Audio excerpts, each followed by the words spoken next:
দেখছেন ধর্মযুদ্ধ 2024 আজ তৃতীয় দফার লোকসভা নির্বাচন এবং লোকসভা নির্বাচনের আজ বাংলার 4টি কেন্দ্রে নির্বাচন রয়েছে মালদা উত্তর, মালদা দক্ষিণ, জঙ্গিপুর এবং মুর্শিদাবাদ। সকাল থেকে বিভিন্ন বুথের ছবি আপনাদের সামনে আমরা তুলে ধরছি এবং ভোট গ্রহণ পর্ব শুরু হতে চলেছে এবং এই মুহূর্তে আমরা মালদা উত্তর, মালদা দক্ষিণের দিকেও নজর রাখবো। মালদা উত্তরে সেখানে প্রসূন বন্দ্যোপাধ্যায় প্রাক্তন আইপিএস, তাকে প্রার্থী করেছে তৃণমূল। এবারের লোকসভা নির্বাচনে তিনি প্রতিদ্বন্দ্বিতা করছেন। পাশাপাশি মালদা উত্তর সেখানে বিজেপির তরফ থেকে খগেন মুর্মু, তাকে প্রার্থী করা হয়েছে, তিনি সেখানে প্রতিদ্বন্দ্বিতা করছেন। এবং মালদা উত্তর সেখানে কংগ্রেসের তরফ থেকে মোস্তাক আলম, তাকে কিন্তু প্রার্থী করা হয়েছে। এই মালদা উত্তর সেখানে কিন্তু একবারের জন্য এখনো পর্যন্ত রাজ্যের শাসক দল তারা সেখানে জিততে পারেনি, সেক্ষেত্রে বিশেষভাবে নজর থাকছে। পাশাপাশি মালদা দক্ষিণে সেখানে শ্রীরূপা মিত্র, তাকে প্রার্থী করেছে বিজেপি। অন্যদিকে ঈশা খান চৌধুরী কংগ্রেসের প্রার্থী, তিনি মালদা দক্ষিণ থেকে এবারের লোকসভা নির্বাচনে প্রতিদ্বন্দ্বিতা করছেন।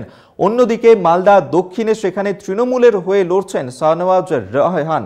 এবং মালদা উত্তর এবং মালদা দক্ষিণ এই দুটি লোকসভা কেন্দ্রে কিন্তু এখনো পর্যন্ত জয় পায়নি তৃণমূল, রাজ্যের শাসক দল। সেই ক্ষেত্রে বিশেষভাবে নজর থাকছে। একাধিক সভা করা হয়েছে মালদাতে এবং সেক্ষেত্রে কিন্তু বারবার মানুষের কাছে গিয়েও তারা আবেদন জানিয়েছিলেন এবারের লোকসভা নির্বাচনে যাতে তাদের ওপর ভরসা রাখে মানুষ।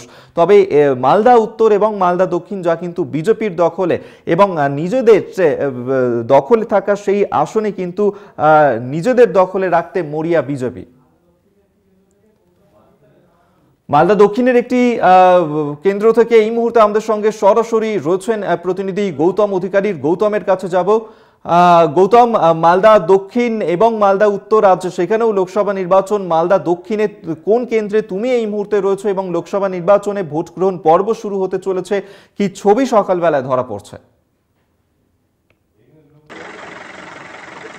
দেখো, আমি ইতিমধ্যেই রয়েছি দরিয়াপুর প্রাইমারি বিদ্যালয়ে। এই যে প্রাইমারি বুথটি রয়েছে এখানে কিন্তু দুটি বুথ রয়েছে এবং এই দুটি বুথে কিন্তু ইতিমধ্যেই যে বিএসএফ জওয়ানরা, তারা কিন্তু কেন্দ্রীয় বাহিনীর জওয়ানরা যারা আছে তারা কিন্তু নিরাপত্তা দিতে শুরু করেছে। ভোটাররা কিন্তু ভোটের মধ্যে ভোটের লাইনে দাঁড়িয়ে রয়েছে। পাশাপাশি একটা বিষয় জানিয়ে রাখি যে এই যে ভোটের যে তীব্র দাবদাহ, এই তীব্র দাবদাহ যাতে কোনো রকমভাবে ভোটারদের প্রভাবিত না করতে পারে তার জন্য কিন্তু এই যে ভোটের বুথ, এই বুথটিতে কিন্তু উপরে ছাউনি দিয়ে দেওয়া হয়েছে। পাশাপাশি ভোটাররা কিন্তু ইতিমধ্যে আসতে শুরু করেছে। 7টায় ভোট গ্রহণ পর্ব শুরু হবে।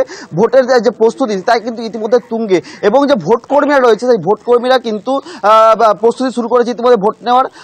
তার পাশাপাশি একটা বিষয় তোমাকে জানিয়ে রাখি যে তীব্র দাবদাহ, এই তীব্র দাবদাহ উপেক্ষা করেই কিন্তু ইতিমধ্যেই ভোট গ্রহণ কেন্দ্রে আসতে শুরু করেছে যে ভোটাররা এই বুথের।